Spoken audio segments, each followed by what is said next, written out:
parle de développement personnel. Surtout ne bouge pas, à la fin de cette vidéo, je te donne la recette pour toi aussi, écrire un livre de développement personnel à succès.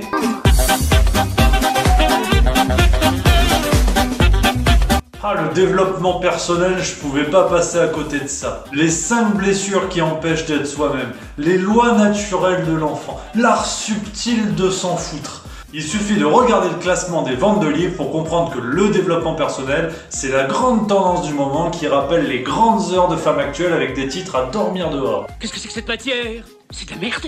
Et bien sûr, si je te parle développement personnel, je peux pas oublier de te parler des 4 accords Toltec, la bible de la connerie, le sommet de la bêtise. J'ai même fait une vidéo sur ça il y a pas longtemps. Si t'as envie de le regarder, elle est bien cette vidéo. Mais là aujourd'hui, on va parler des livres de développement personnel de façon un peu plus générale. Pourquoi c'est une escroquerie?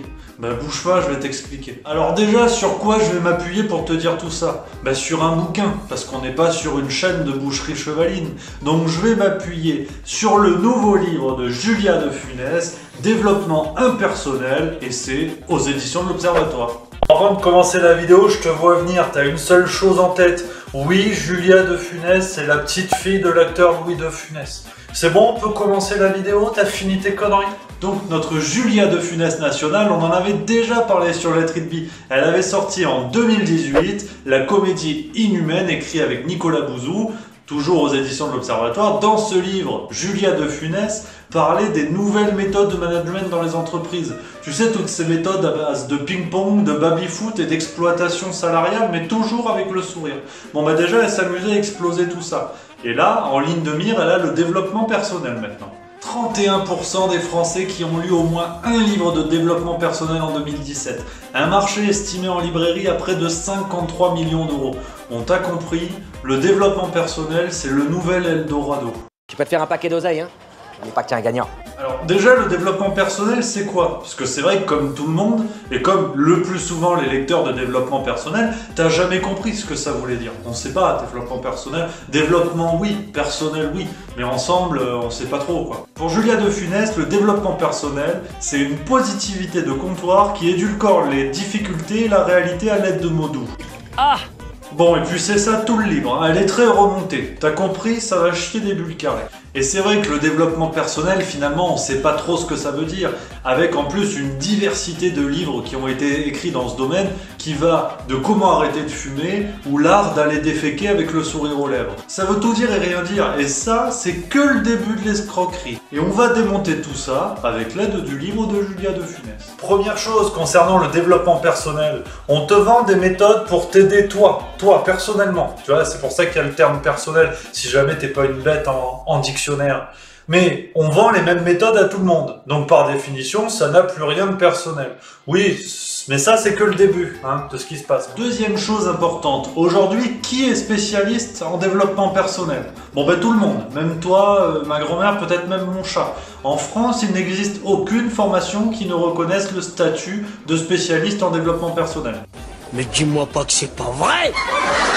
Demain, je mets une plaque devant ma porte, je suis spécialiste, je peux vendre des bouquins et mettre ça sur un bandeau. T'as compris que ça laisse la porte ouverte à une belle brochette d'escrocs pour ne pas dire autre chose. C'est comme si on disait demain que n'importe qui pouvait devenir élu politique, qu'on ouvrait comme ça un parti aux gens de la société civile. Ah merde, si, ça existe. Parce que c'est notre projet! Et puis si on va un peu plus au fond des choses, quelle est la promesse principale du développement personnel?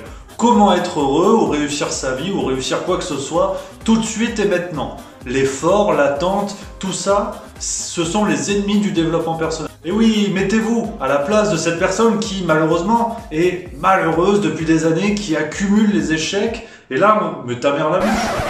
Je crois qu'après avoir vu ça, on peut mourir tranquille. Et oui, mettez-vous à la place de cette personne malheureuse depuis des années qui accumule les échecs et à qui on va dire dans un livre, je sais pas, la méthode aztèque pour le mieux vivre au quotidien, souvent c'est des titres de merde comme ça, on va dire à cette personne, il suffit de lire ce livre pour réussir ta vie. En fait, qu'est-ce que tu fais, espèce de connard? Depuis toutes ces années à être malheureux avec un livre, on te dit tout dedans. Mais ça va encore plus loin l'escroquerie, attention. Et oui, parce que les solutions qu'on donne dans un livre de développement personnel ne sont pas des promesses. Généralement, dans la majorité des livres de développement personnel que l'on peut lire, On va trouver des solutions comme si ça a marché pour vous, génial, et si tout ce qu'on vous dit dans ce livre n'a pas marché, c'est que vous l'avez sûrement mal appliqué. Donc forcément, la personne qui cherche à trouver des solutions pour améliorer sa vie amoureuse ou sa vie professionnelle, finalement, elle va être actrice à la fois de son bonheur, mais aussi à la fois de son malheur. Donc c'est un circuit fermé où le développement personnel n'est rien d'autre qu'une marche en arrière. Et poussons un peu plus la démonstration à la lumière de ce que nous dit Julia de Funès dans son super livre. Nous sommes dans une époque où le moi est devenu roi. Aujourd'hui, les relations sociales et les relations collectives ont disparu, ou en tout cas sont moins présentes que par le passé. Et aujourd'hui, l'objectif est de mettre le moi en avant. Regardez ce qu'est un selfie, regardez toutes ces expressions autour de nous, que ce soit le self-made man, le self, ce que tu veux. Mais toujours est-il qu'aujourd'hui, il faut parler de soi. Et le développement personnel s'est engouffré dans cette brèche, comme Manuel Valls à la mairie de Barcelone, et apporte des solutions. Le développement personnel vient parler à l'oreille du moi, vient ériger le moi comme le seul et unique objectif à poursuivre dans sa vie.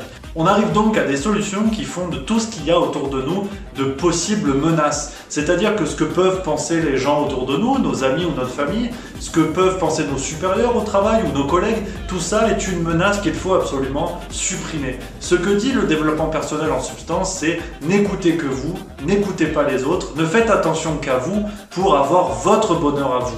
Donc un message très centré sur le moi, comme je le dis, et un message qui fait de tout élément extérieur une menace à ne pas écouter. Il ne faut pas écouter ce qu'on dit de nous, il ne faut pas écouter ce qui se dit autour de nous, il ne faut pas regarder et faire attention à ce qui se passe autour de nous. Le développement personnel, c'est le soi-même qui est devenu roi. Or, on est dans une situation plus que paradoxale. Les livres de développement personnel nous invitent à nous recentrer sur nous-mêmes et à ne nous concentrer sur rien d'autre que nous-mêmes. Or, si on suit la démarche d'un livre de développement personnel, on devrait écouter précisément ce qui est dit dans ce livre et rien d'autre. On est dans une démarche absolument sectaire et dangereuse qui peut créer des situations d'addiction chez des personnes en situation de faiblesse et qui vont penser trouver une aide, une béquille à leur situation à travers ces livres qui finalement ne les amènent nulle part dans la mesure où si cette méthode décrite dans le livre de développement personnel ne fonctionne pas, le livre lui-même dit que c'est à cause de la personne. Un cercle fermé, un cercle vicieux, et qui peut amener aux pires catastrophes. Mais tu vas voir, c'est tellement facile, tu l'attendais ce moment de la vidéo, laisse-moi te raconter la recette pour écrire un livre de développement personnel. Tu vas voir, c'est pas compliqué.